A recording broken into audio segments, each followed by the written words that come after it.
સુરતમાં ચૂંટણી પ્રચાર કરવા નીકળેલા ઉમેદવારોને સ્થાનિકોએ ઘેર્યા। ઉધનાના વોર્ડ નંબર 24માં આવેલા નેતાઓને મહિલાઓએ તીખા સવાલો કરતા વાતાવરણ ગરમાયું। ઉમેદવારોને સ્થાનિકોએ અટકાવ્યા અને તંત્રની નિષ્ફળતા સામે આકરા પ્રહારો કર્યા। જ્યારે ભાજપના ઉમેદવારો અને કાર્યકર્તાઓ મતો માંગવા પહોંચ્યા ત્યારે સ્થાનિક રહીશોનો પિત્તો ગયો હતો। વિસ્તારમાં વર્ષોથી રસ્તાઓ પર પાણી ભરાવાની ગંભીર સમસ્યા મુદ્દે નેતાઓનો ઉધડો લીધો। વાત માત્ર વિરોધ સુધી સીમિત ન રહી। પ્રચાર દરમિયાન ભાજપના કાર્યકર્તાઓ અને સ્થાનિક લોકો સામસામે આવી ગયા હતા। બંને પક્ષો વચ્ચે ઉગ્ર દલીલો અને તીખી બોલાચાલી થતા વાતાવરણ તંગ બની ગયું હતું। નેતાઓને જનતાના સવાલોના જવાબ આપવાને બદલે મૌન ધારણ કરી ત્યાંથી ચાલતી પકડવી પડી હતી।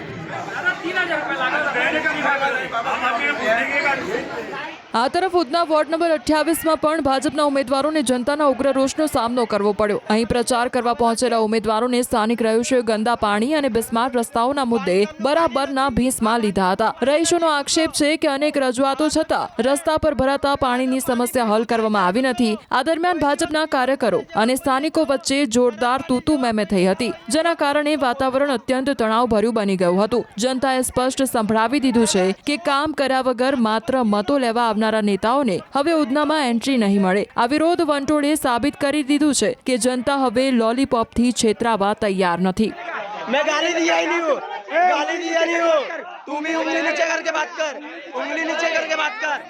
બીજી તરફ સુરત શહેરના વોર્ડ નંબર 28માં રાજકીય ભૂકંપ આવ્યો। કોંગ્રેસના ઉમેદવાર સંજય રામાધર રામાનંદીએ છેલ્લી ઘડીએ ફોર્મ પાછું ખેંચી લેતા પક્ષ અને સાથી ઉમેદવારો સાથે દગો થયો। આ ઘટનામાં સૌથી વધુ આઘાત મહિલા ઉમેદવાર પ્રકૃતિ રાઠોડને લાગ્યો છે। પોતાની દીકરીને ચોધાર આંસુએ રડતી જોઈને તેની માતાનો સંયમ તૂટી ગયો હતો। તેમણે જાહેરમાં આક્રોશ ઠાલવતા સંજય રામાનંદી પર પૈસા માટે વેચાઈ જવાનો અને એક મધ્યમ વર્ગીય દીકરીની મહેનત પર પાણી ફેરવવાનો આરોપ લગાવ્યો હતો। મારી પોડી જો જીઠે કે જોરા ની જીઠે પણ મારી પોડી પૈસાની લુચ્ચી ની મળે। મારી પોડી ઇજ્જતની વાલી છે મારી પોડી।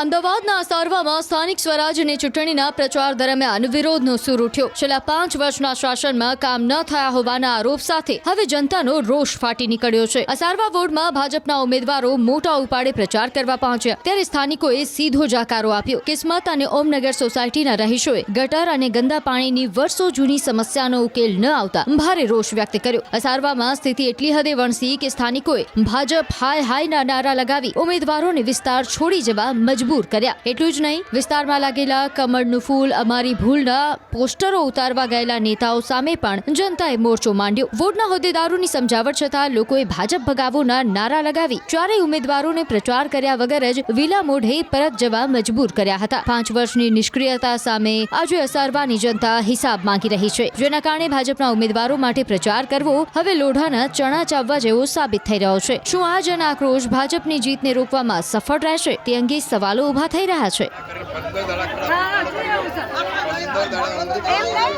મહિના કરતા તમારી છોકરી બોર્ડની એક્ઝામ આપણ